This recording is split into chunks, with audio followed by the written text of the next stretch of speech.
Basically अगर मैं बात करूं तो मेरे हिसाब से एमसीक्यू एक ऐसा एरिया है जहां पे आप ना मार्क्स को बहुत इजीली गेन कर सकते हो, इजीली फेच कर सकते हो। देखो समटाइम क्या होता है ना, एमसीक्यू में दो कंडीशन होती हैं, या तो तुम पे आता है या पे तुम पे नहीं आता। तो इसके लिए एमसीक्यूज़ की प्रैक्टिस करना बहुत ज़्यादा ज़रूरी होता है। आपने कोई भी चैप्टर रीड किया और उसमें से आपको फैक्चुअल इन्फॉर्मेशन रीड करनी पड़ेगी, क्योंकि देखो सबसे बड़ी बात क्या है ना, जो एमसीक्यू वो फैक्ट पे भी बन सकता है, कॉन्सेप्ट पे भी बन सकता है। देखो कॉन्सेप्ट वाले एमसीक्यू हमेशा मेरे लिए ईजी रहते हैं। उसका सबसे बड़ा रीज़न क्या है कि कॉन्सेप्ट एक बार आपके दिमाग में फिट हो गया तो आपको वो चीज़ें बार बार रिवाइज करने की ज़रूरत नहीं है। बट फैक्ट आपको बार बार लर्न करना पड़ेगा, क्योंकि आपका ब्रेन क्या करता है, उन एमसीक्यूज़ को भुला देता है या फिर आपके दिमाग से बिल्कुल गायब ही हो जाता है।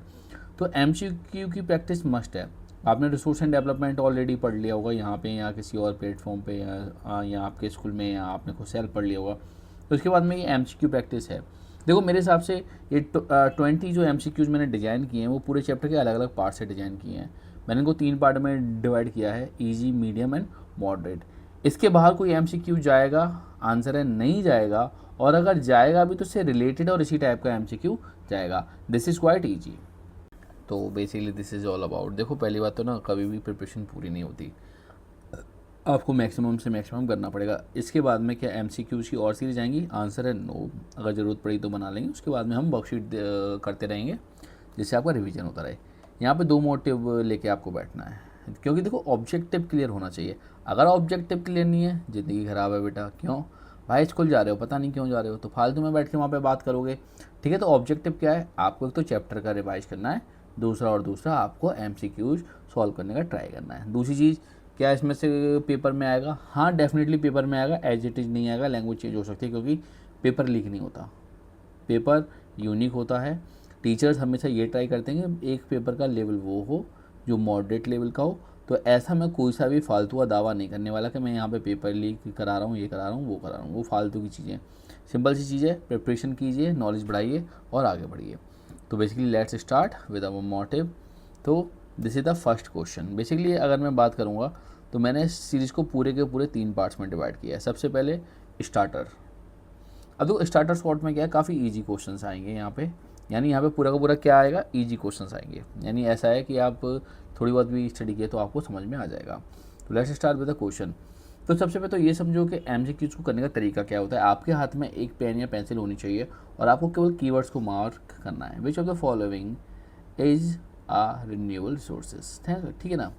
तो ऐसा कौन सा रिसोर्सेज है जो रिन्यूएबल रिसोर्सेज है। अब what is the renewable resources, भाई दिमाग में डाल लो, ऐसे रिसोर्सेज जो बार बार न्यू हो रहे हैं। देखो अलग से ना किसी बंदे को भी दिख रहा है रीन्यू, है ना, बोलते हैं ना कि वो आता है कि आपके पैक की वैधता समाप्त हो गई है, कृपया रिन्यू कर लो। तो ऐसी चीज़ दोबारा बार बार रिन्यू कर रही है। तो क्या कोल ऐसी चीज़ है, क्या पेट्रोलियम ऐसी चीज़ है, क्या सोलर एनर्जी ऐसी चीज़ है, या नेचुरल गैस ऐसी चीज़ है। चलिए, take your time and think about it. Basically ज़्यादा टाइम नहीं लगेगा इस क्वेश्चन को सॉल्व करने में। तो दिस इज़ द क्वेश्चन। देखो सबसे पहले आपको क्या करना है, यहाँ पे आपको उन कीवर्ड्स को हाईलाइट करना है जो ज़रूरी हैं, क्योंकि अगर इस एमसीक्यू में मैं नॉट को भी ऐड कर दूंगा तो क्वेश्चन पूरा चेंज हो जाएगा। देखो तो दिस इज़ ऑल अबाउट। तो चलिए इसका एक्सप्लेनेशन देखते हैं। एक्सप्लेनेशन काफ़ी ईजी है। तो इसका आंसर है सी, सोलर एनर्जी। समझने का ट्राई करो, क्योंकि कोल एक ऐसी चीज़ है, आप इसको जब बर्न करोगे तो डेफिनेटली ख़त्म हो जाएगा। कोयले को जला के क्या मिलेगी, राख, सब हो जाएगा खाक, तो कुछ बचने वाला है नहीं। पेट्रोलियम है, बुलेट में डलवाई, घुमाने ले गए तो क्या होगा, पेट्रोल तो ख़त्म होगा ना भाई, पड़वाना पड़ता है। अगर बुलेट लेके घूम रहे तो हर 3 दिन में पड़वाना पड़ेगा, और हमारी कोई है सुपर स्प्लेंडर प्लस तो चलेगा 40 दिन, बस हवा पड़वाने जाओगे। तो this is all about. Solar energy एक ऐसा चीज़ है जो हमेशा क्या रहेगा, रिन्यू होता रहेगा। एंड लास्ट में नेचुरल गैस। तो आंसर है सोलर एनर्जी। एक्सप्लेनेशन क्या है, solar energy is the continuously available and replenished naturally. देखो कितना अच्छा वर्ड आया, रिप्लेनिश्ड। रिप्लेनिश का सिंपल सा मीनिंग क्या होता है, जो बार बार न्यू बनता है। तो बेसिकली फर्स्ट क्वेश्चन आपका हो गया, बहुत इजी था। That's why we call this the starter short. अच्छे अच्छे नाम लेके आओ, न्यू न्यू वोकैब यूज करो ताकि चीज़ों को पढ़ने में आसानी हो। क्योंकि देखो जब भी मैं लेक्चर बनाता हूँ तो मैं ये सोचता हूँ कि थोड़ा बहुत मुझे इस बार फ़नी होना है, बट समटाइम ना आप रियल क्लास में ज़्यादा फ़नी बातें कर सकते हो, नॉट हेयर। अब देखो दूसरा वही तरीका, हाथ में पकड़ेंगे पेन और धड़ाधड़ धड़ाधड़ हम मार्क करेंगे जो ज़रूरी वर्ड्स हैं। Resources which are surveyed and not quantity is known are called the। अब देखिए कितना ईजी है यहाँ पे। अगर मैं बात करूँ सिंपली और सिंपली किसके बारे में हम बात हो रही है, सबसे पहले तो ये रिकॉल करने का ट्राई करो कि चैप्टर के किस पार्ट से बात हो रही है। जहाँ पे हमने स्टॉक की बात की है, जहाँ पे हमने रिजर्व की बात की है, जहाँ पे हमने पोटेंशियल रिजर्व की बात की है। ये जो टॉपिक है ना बेटा, ये टॉपिक वास्तव में बड़ा इंटरेस्टिंग टॉपिक है, और एक बार आपको समझ में आ गया ना तो वास्तव में ये टॉपिक आपके लिए बहुत ईजी होने वाला है। ऐसा होता है ना कि ना किसी भी शॉप पे गए और पेस्ट्रियाँ जलेबी लेके खाना शुरू कर दिया इतना। सबसे पहले तो समझो पोटेंशियल क्या होता है। पोटेंशियल ये होता है कि ये हमारी क्षमता है, ये रिसोर्सेज है। पोटेंशियल रिसोर्स यानी फ्यूचर में भी हम इसका यूज कर सकते हैं। स्टॉक का मतलब क्या होता है, देखो ध्यान रख करो, आप में से ज़्यादातर बिजनेस फैमिली से आते होंगे, आपने सुना हो ना पापा बोलते हैं हमारे पास इतना स्टॉक पड़ा हुआ है, यानी वो है कि जो आपके पास में अवेलेबल है, आप कल चाहो तो कल यूज कर लो। रिजर्व क्या होता है, हमारे पास में इतना रिजर्व है। तो ये तीनों चीज़ें आपस में सेट नहीं होती हैं, तो सिंपली आंसर क्या होगा उसका एक्सप्लेनेशन हम देखेंगे अगली स्लाइड में। तो बेसिकली आंसर ये है आपके सामने कि व्हाट इज द रिसोर्सेज। तो आंसर है सॉरी उड़ गया बेचारा पूरा ये तो, ठीक है। तो आंसर है सिंपली और सिंपली बी। समझने का ट्राई करो। Developed resource have been surveyed and are ready to use. वो ये तो कह रहा है ना कि भैया क्या आपने उसका सर्वे किया है, एंड नोन एज, जिस चीज़ को आपने सर्वे कर लिया तो आप उसका यूज भी तो कर सकते हो। आप किसी ज़मीन पे गए, आपने देखा कि भाई साहब यहाँ पे ना आयरन निकल सकता है, तो आप पहले उसको सर्वे करोगे, कितना क्विंटल है, कितना टन है, कितने दिन तक ये जो माइन है वो सप्लाई दे पाएगी। तो वो करने के बाद में जो भी चीज़ आएगा that's called the supplied resource, ठीक है। This is all about. तो सेकंड क्वेश्चन आपने कर लिया है, थर्ड की बारी है आपके सामने, और थर्ड क्वेश्चन ये गया। अरे सीधे थर्ड का आई, वन सेकंड, ये फर्स्ट आ गया, फिर से गलती हमसे भी हो जाती है, डोंट वरी। अब चलिए फिर से वही हाथ में पेन लेके, which type of resource found in the region but not get utilized, यानी कोई ऐसा रीजन जहाँ पे आपको सिंपली और सिंपली मिला तो है, क्या मिला है, रिसोर्स मिला है, बट आप उसको यूटिलाइज नहीं कर पा रहे, तो उसको क्या बोलेंगे, डेवलप्ड बोलेंगे, स्टॉक बोलेंगे, पोटेंशियल बोलेंगे, या रिन्यूएबल बोलेंगे। आपका समय शुरू होता है अब। Take a little bit time. देखो मैं यहाँ पे टाइमर लगा के फालतू में टाइम ख़राब कर सकता था, क्योंकि आपके पास में ये पावर है कि आप इस वीडियो को रोक के कितना भी टाइम ले सकते हो। तो मैं क्यों यहाँ पे घड़ी लगा के फालतू में नाटक करूँगा। तो मैं सीधे आपके सामने क्वेश्चन डालूंगा और उसको एक्सप्लेन करूँगा। अगर आप इसको सॉल्व कर रहे हो तो ये आपके ऊपर है कि आप केवल एक्सप्लेनेशन ना देखो, सिंपली इसको पॉज करके सॉल्व करने का भी ट्राई करो, है ना। तो दिस इज़ ऑल अबाउट। तो चलिए एक्सप्लेनेशन क्वाइट क्लियर। देखो सबसे पहले तो ये समझो डेवलप्ड क्या है, कि भैया हमारे पास तो सारी चीज़ें बिल्कुल डेवलप्ड हैं। तो अगर कोई चीज़ डेवलप्ड है तो आप उसका तो यूज कर ही रहे हो। जैसे छोटा नागपुर प्लेटू है, आपको आयरन माइन मिलेगी, आपको मैग्नीशियम की माइन मिलेगी, तो आप उसका तो यूज कर ही रहे हो। स्टॉक की मैंने आपको बात बताई दी। लास्ट में आता है पोटेंशियल, क्या है, रिसोर्सेज फाउंड तो हैं बट अभी तक हमने उसको यूटिलाइज नहीं किया, that's called the developed resources, sorry potential resources. बीच में मैसेज आ गया इसलिए आई हेट सेल फोन, क्या करें मैसेज आते रहते हैं बच्चों। तो पोटेंशियल रिसोर्सेज है, और लास्ट में रिन्यूअल का तो कोई पॉइंट है नहीं। देखो समटाइम क्या होता है ना, क्वेश्चन हार्ड नहीं होता बेटा, क्वेश्चंस के ना एमसीक्यू हार्ड होता है। तो एमसीक्यूज को देखने का ट्राई करो। डेवलपमेंट हो नहीं सकता, स्टॉक हो नहीं सकता, रिन्यूअल तो बिल्कुल नहीं होगा, बचा क्या, पोटेंशियल। आंख मीच के आंसर लगा दिया जाए और आपके खाते में 1 नंबर आ चुका है, तभी तो आएंगे 100 आउट ऑफ 100। स्टार्टर सॉल्ट का 4th question, which soil is ideal for growing cotton. आई सवाल बहुत प्यारा क्वेश्चन है बेटा, यूपीएससी भर के पूछ चुकी है, हमारे टाइम पे पूछती थी और हम इस क्वेश्चन को देख के हंस देते थे क्योंकि रट चुका था ये क्वेश्चन। तो क्वेश्चन है alluvial soil, option B black soil, option C लाल मट्टी या रेड सॉइल, और ऑप्शन डी है लेटराइट सॉइल। समझना पड़ेगा। चलिए एक्सप्लेनेशन देखते हैं, बहुत ईजी है। आंसर है ब्लैक सॉइल।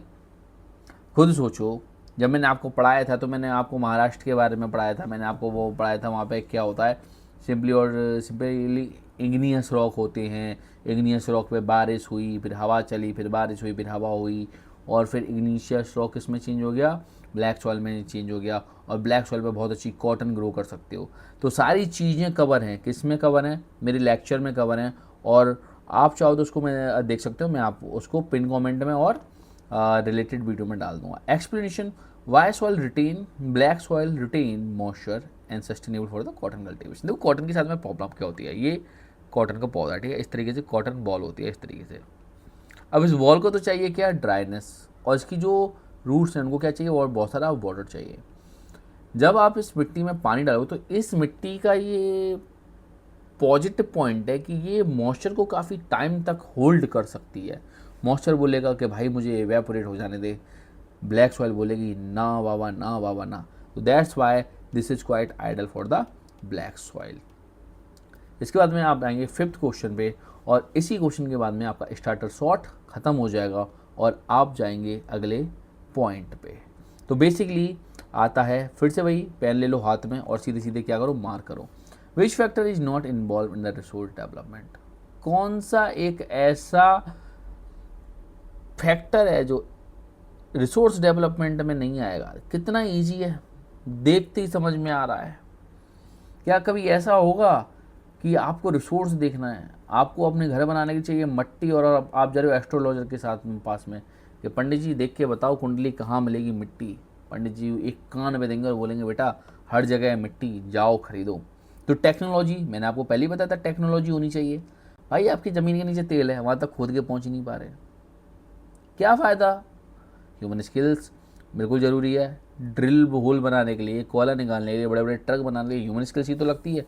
अब ट्रक तो बना लिया, चलाना नहीं आता, खाई में गिरा दिया, कोई फ़ायदा थोड़ी होगा। नेचुरल अवेलेबिलिटी भैया होना ही चाहिए। नेचर में कोई चीज़ अवेलेबल नहीं तो फिर क्या फ़ायदा उस चीज़ का, समझने का ट्राई कर दो। लास्ट में बचता है एस्ट्रोलॉजी। तो astrology is the right answer. तो एक्सप्लेनेशन में मैंने आपको पहले ही बोला था, क्वेश्चन कभी भी हार्ड नहीं होगा। अगर कोई हार्ड है तो वो है उसका ऑप्शन। अगर आप ऑप्शन पे थोड़ा बहुत भी सोचोगे ना तो ऑप्शन एक बना बनाया आंसर है, और आप उससे बहुत सारी चीज़ों को सॉल्व कर सकते हो। तो विच फैक्टर, चलो इसका तो हो गया। अब हम आते हैं ब्रेन बूस्टर। यहाँ पे आपको थोड़ा बहुत दिमाग चलाना पड़ेगा। What is the main cause of the land degradation, जमीन के डिग्रेडेशन को, जिसको बोलते हैं भूमि अपरदन के लिए इंडिया में कौन सा कारण है। Which is the main cause of land degradation in India. देखिए, afforestation, mining and deforestation, irrigation and crop rotation. अगर आप इसका आंसर दिमाग बंद करके भी लगा रहे हो ना, और आंख मिच के भी लगा रहे हो, तभी आप महान आदमी हो। तभी हम आपको महात्माओं की कैटेगरी में रखेंगे। तभी हम बोलेंगे कि आप जाके झंडे गाड़ने वाले हो सीबीएसई में। बहुत इजी क्वेश्चन है। ब्रेन बूस्टर इसलिए क्योंकि यहाँ पे आपकी वोकैब होना बहुत ज़रूरी है बेटा। अगर आपको अफॉरेस्टेशन का मतलब नहीं पता, डिफॉरेस्टेशन का मतलब नहीं पता, क्रॉप रोटेशन का मतलब नहीं पता, तो आपकी हालत ख़राब हो जाएगी। क्योंकि this is the concept based question. पहले वाले तो ईजी थे, क्योंकि बच्चा कुछ पढ़े या ना पढ़े रिन्यूएबल रिसोर्सेज को तो पढ़ ही लेता है। तो this is the concept based question. अब इसका एक्सप्लेनेशन आपके सामने है। Mining and deforestation destroy the quality and cause of degradation. Degradation का मतलब क्या होता है कि पहले ज़माने में सेल फोन नहीं होता था बेटा, तो रात को क्या होता था, लाइट चली जाती थी तो आयरन की बैटरी होती थी, और आयरन की बैटरी कुछ घंटे चलती थी। तो सारे लोग एक साथ बैठ के बात किया करते थे, कहानियाँ सुना करते थे, बड़ा शानदार टाइम होता था। इतनी लाइट भी नहीं थी तो आप रात को तारे भी देख सकते थे। बट जब से सेल फोन आया है तो क्या हुआ है, आपके जीवन में डिग्रेडेशन प्रारंभ हो गया। डिग्रेडेशन का मतलब है किसी की क्वालिटी में कमी होना। जैसे आप लोग क्या देखते रहते हो, आप लोग देखते रहते हो रील्स, रील्स से आपका दिमाग में डिग्रेडेशन होगा। उसी तरीके से जब आप जंगल में जाके पेड़ काटोगे माइनिंग के लिए तो क्या होगा, फॉरेस्ट डिग्रेडेशन होगा। इतनी सिंपल सी बात है समझने की। तो this is the answer. Let's begin for the question number 7। Which of the following not, भैया जहाँ पे भी नॉट दिखे इनको क्या करोगे, सर्कल कर दोगे, क्योंकि ये वो भैया आपको पूरा क्वेश्चन गलत करा देंगे। अगर आपने कहीं पे भी नॉट स्किप किया, पूरा का पूरा question change. Step for resource planning, ऐसा कौन सा एक टॉपिक है जो रिसोर्स प्लानिंग में शामिल नहीं है। अब समझिए, आइडेंटिफिकेशन ऑफ रिसोर्स। सबसे पहले पसंद तो करोगे कि भैया ये आइडेंटिफिकेशन, एक बहुत फेमस मूवी थी, उसमें क्या होता है ना, कुछ लड़के एक पर्सन को ना एक लैंड सेल कर देते हैं कि भाई साहब यहाँ पे ना पेट्रोलियम ऑयल निकल रहा है। वो जाके ड्रिल करवाता है, वहाँ से काली काली चीज़ें बाहर निकलने लगती हैं। इतने में म्यूनसिपलिटी आती है, भाई साहब पागल हो गए हो, यहाँ से ना नाली का पानी निकल रहा है। तो आइडेंटिफिकेशन तो पता होना चाहिए ना। अगर आइडेंटिफिकेशन नहीं पता तो जीवन खराब है। दूसरा डेवलपमेंट ऑफ रिसोर्सेज, भैया आइडेंटिफिकेशन तो कर लिया पर आपने क्या किया, डेवलपमेंट किया। फॉर एग्जांपल अभी क्या है, चाइना और यूएस आपस में धड़ाधड़ फायरिंग कर रहे हैं। अब इसी बीच आपके इंडिया में डाइट कोक की कमी हो गई। अब डाइट कोक की कमी का सबसे बड़ा प्रॉब्लम क्या है कि डाइट कोक बनाने के लिए आपको एल्यूमिनियम कैन चाहिए, और एल्यूमिनियम जो कैन है वो मिडिल ईस्ट से आता है। तो आपको एल्यूमिनियम से एल्यूमिनियम कैन तो बनाना पड़ेगा ना। लास्ट में आता है मैचिंग रिसोर्सेज विद प्लान, भैया करना पड़ेगा। लास्ट में आता है एक्सपोर्ट ऑफ रिसोर्सेज, भैया अगर आपने किसी रिसोर्स को एक्सपोर्ट कर लिया तो प्लानिंग की जरूरत थोड़ी है। मैं कॉल कर रहा हूँ लिम्बोर्गिनी वाले को, भाई एक लिम्बोर्गिनी भेज दे, मेरा चैनल बहुत चल गया है, पर एक काम करियो लिम्बोर्गिनी पार्ट्स में भेजो, मैं खुद बैठ के प्लानिंग करूँगा। वो बोलेगा भाई साहब पागल हो क्या, पूरी की पूरी कॉम्पैक्ट कार आएगी मेरे लिए, भगवान करे ऐसे ही हो। तो समझने का ट्राई करो, एक्सपोर्ट ऑफ रिसोर्सेज कभी भी इसमें नहीं आएगा। आप आइडेंटिफाई कर सकते हो, डेवलप कर सकते हो, और मैचिंग रिसोर्सेज विद प्लान। तो दिस इज ऑल अबाउट, ये हमने समझ लिया है, export is not a part of the planning, planning focus on the sustainable use. Brain booster में थर्ड क्वेश्चन है, arid soil are mainly found in which region, बिल्कुल factual question है बेटा। पर अगर किसी ने इस वर्ड का मीनिंग देख लिया तो ये क्वेश्चन बिल्कुल और बिल्कुल क्या हो जाएगा, आपके स्टार्टर शॉट वाला हो जाएगा कि सर गलत क्वेश्चन गलत जगह पे रख रहे हो। ईस्टर्न इंडिया में जाओगे बहुत ज़्यादा बरसात है बेटा, मेघालय में जाओ डेली बरसात देखो, डेली पकौड़े खाओ चाय के साथ। नॉर्थर्न प्लेन में जाओगे गंगा यमुना सतलज हरियाली है।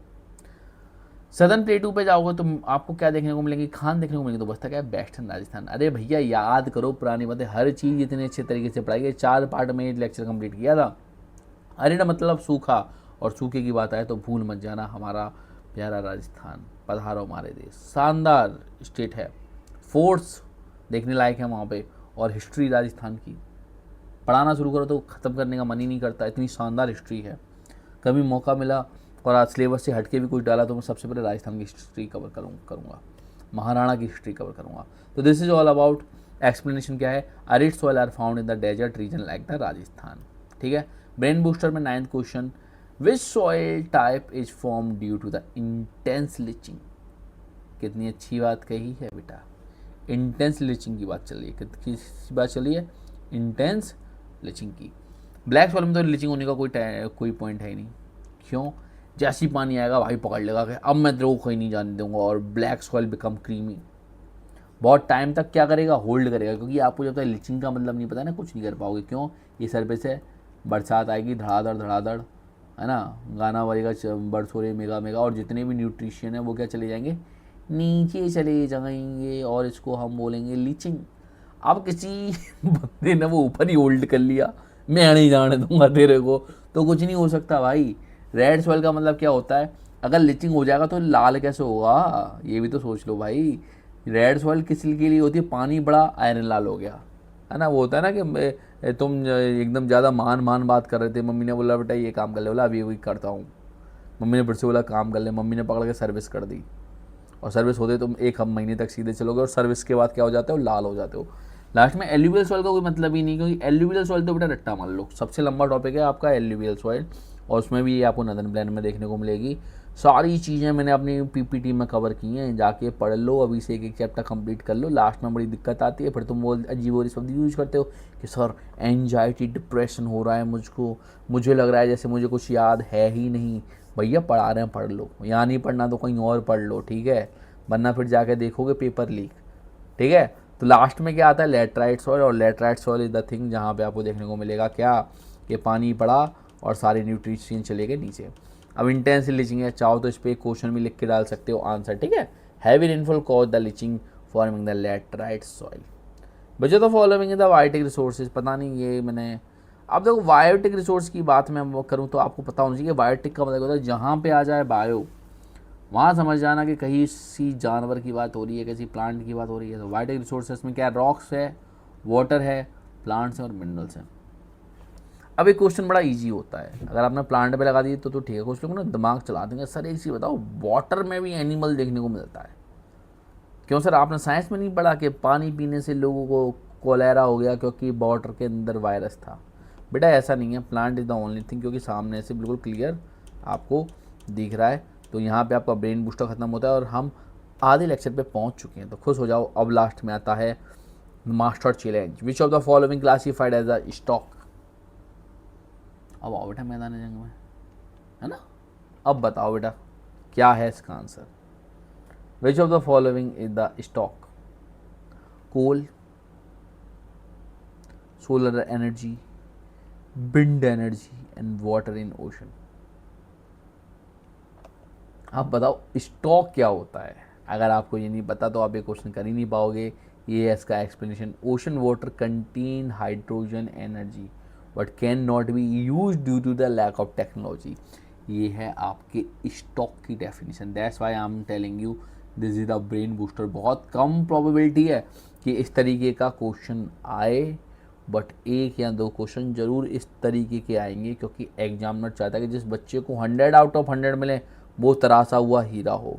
एग्जामिनर जब उसकी कॉपी को देखे तो पता है क्या बोले कि भाई बस यही तो बच्चे चाहिए था। आपको मैं एक और चीज़ बताऊँ, जब हम टॉपर की कॉपी को चेक करते हैं ना, हमें बड़ा सुकून मिलता है, क्योंकि पूरी की पूरी नोटबुक 2 मिनट में चेक हो जाती है। आपका टोटलिंग करना आसान है, आपको चीज़ों को डील करना आसान है, बट प्रॉब्लम कब आती है जब आप मीडियोकर की कॉपी को चेक करते हो। जो फेल होने वाला है उसकी तो कॉपी बेचारे वो कुछ रख के लिख के नहीं आता, वो तो संत आदमी, उसने बोल दिया कि टीचर के हाथ और आंखों पे मैं बिल्कुल भी प्रेशर नहीं दूंगा भाई, मुझे सिंपली और सिंपली क्या करना है, जल्दी से जल्दी पेपर करके जाना है। बाद बाकी की दुनिया क्या है, मोह माया है। This is all about. तो आपको समझना पड़ेगा ऐसी चीज़ जिसको आपके पास में है तो सही, बट आप उसको यूज़ करने के लिए टेक्नोलॉजी का यूज़ नहीं कर पाए, बना नहीं पाए। दैट्स कॉल्ड द ओशन, क्योंकि हाइड्रोजन है।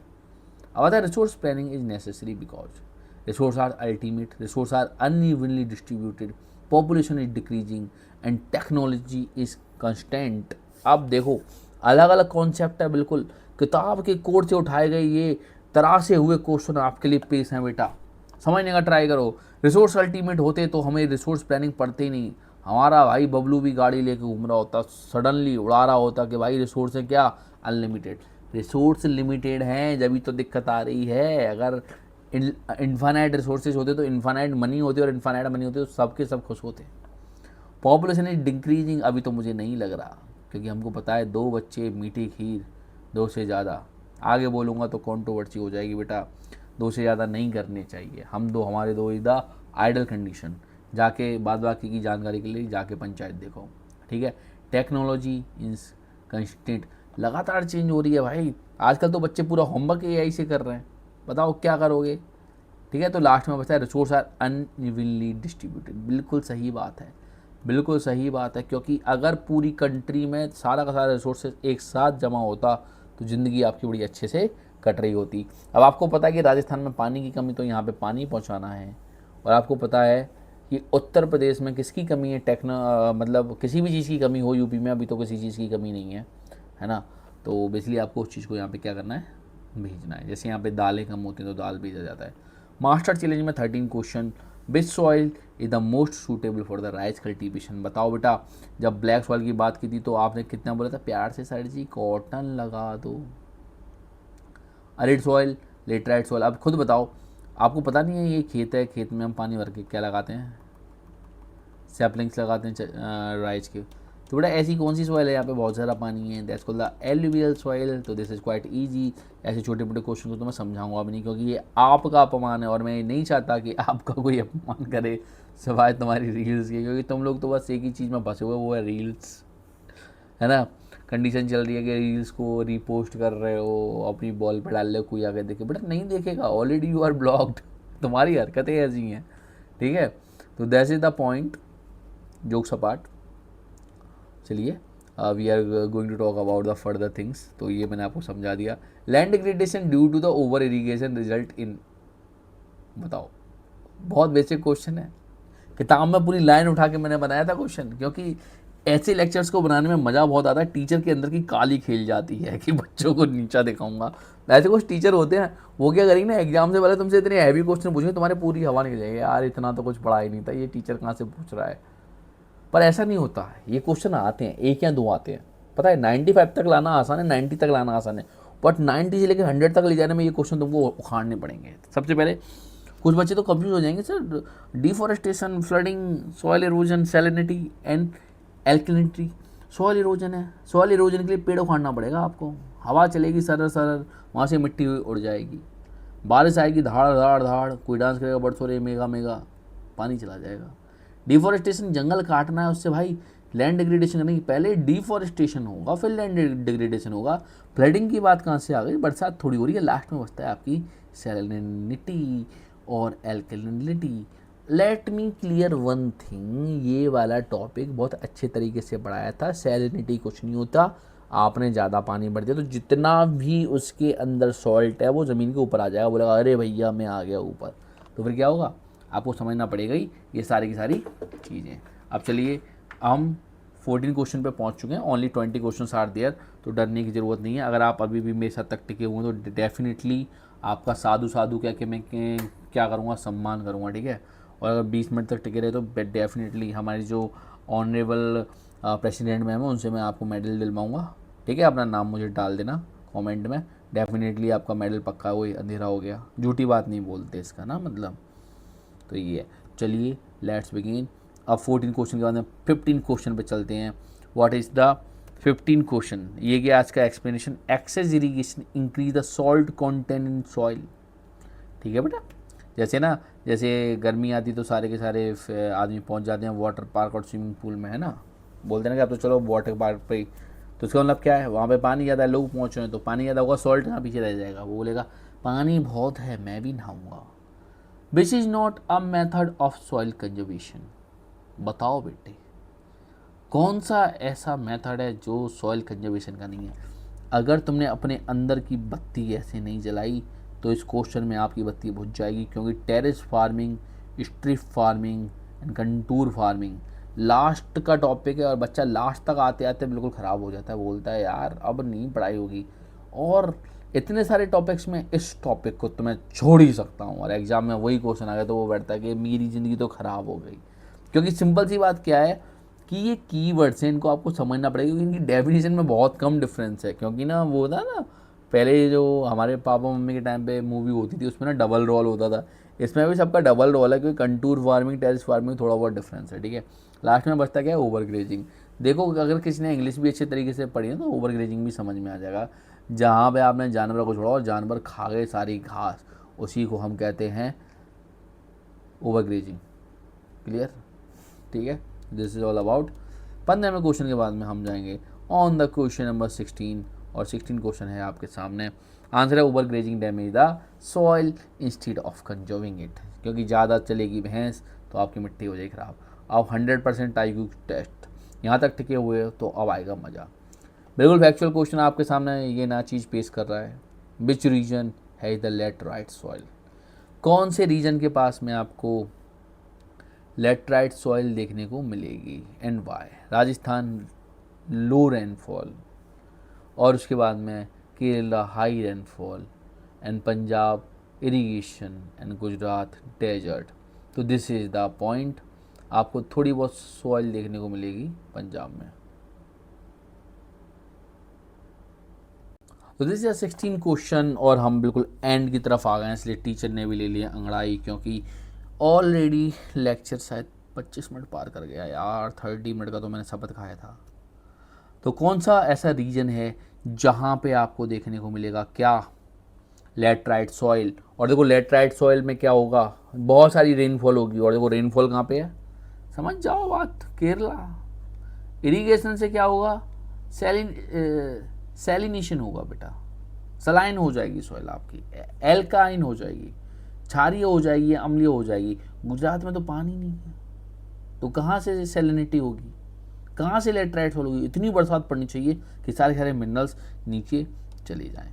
तो इसका एक्सप्लेनेशन है ये। भाई साहब देखो टीचर की कमी देखो, पंजाब में क्या दिखा रहा है, इरीगेशन नहीं बेटा, गलत चीज़ है, ये मुझसे गलती हो गई। सिंपली केरला में हाई रेनफॉल है, तो इसका सही आंसर ये है। प्लीज़ इसको आप इग्नोर करें, इन चीज़ों पर पत्थर डाल दिए जाते हैं, ठीक है, हमने पत्थर डाल दिए। इरीगेशन से कभी लेटराइट सॉइल नहीं होगा। और देखो ये पुराना वाला एक्सप्लेनेशन लिखा हुआ है, इसको कहते हैं ओवरबर्डन। स्कूल कुछ ट्यूशन्स भी चल रहे हैं, और साथ साथ हमारी तमन्ना है कि हम ऑनलाइन भी पढ़ा दें, तो आपकी एफिशिएंसी फैक्ट्रेट होती है, ठीक है। चलिए लेट्स बिगिन फिर further. What is the key aim of the sustainable development. Sustainable development को क्या बोलते हैं, सतत विकास, ऐसा विकास जो प्रेजेंट की ज़रूरत को पूरा कर रहा है, फ्यूचर के ज़रूरतों को इफेक्टेड किए बिना।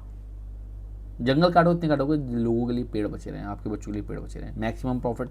अगर ये पॉइंट आए ना मैक्सिमम प्रॉफिट, तो बेटा सब तबाह हो जाएगा। लकड़ी वालों ने पूरी लकड़ी काट दी, मैक्सिमम प्रॉफिट, एक बार में पूरा जंगल साफ। यूज ऑल रिसोर्सेज क्विकली, नहीं करना भाई, क्विकली नहीं करना, आराम आराम से खर्च करना है ना। वो नहीं है कि बचपन में आइसक्रीम आई थी पूरी एक बार में खा लिया, अब सबकी शक्ल देख रहे हैं यार ये शिक्षा तो हम हल्के हल्के खाते, ठीक है। बैलेंस डेवलपमेंट एंड कंजर्वेशन बिल्कुल सही है भैया। इंक्रीज इंडस्ट्रियलाइजेशन बिल्कुल गलत है भैया। तो ये है पॉइंट, इस पर लगा दो कट्टा, किसी ने स्क्रीन शॉट ले लिया तो दिक्कत हो जाएगी भाई। तो this is all about an increase industrialization, बिल्कुल गलत आंसर है। चलिए थर्ड लास्ट क्वेश्चन की तरफ हम आगे बढ़ते हैं। तो this is all about best type of a resource is tidal energy. पहले तो ये समझ लो टाइडल एनर्जी क्या है। टाइडल का मतलब क्या होता है, ज्वारीय ऊर्जा। जो समुद्र में हाई टाइड और लो टाइड आता है ना, उसकी वजह से क्या होता है, टाइडल एनर्जी बनती है। This is all about. ये क्या है, नॉन रिन्यूएबल रिसोर्सेज है ना भाई, डेली टाइड आती है, स्टॉक है, डेवलपमेंट है। Answer is the non renewable resources होगा, क्योंकि मल्टीपल कंट्रीज में क्या है, ऑलरेडी हम इसका यूज कर चुके हैं। तो this is a non renewable resources, ठीक है।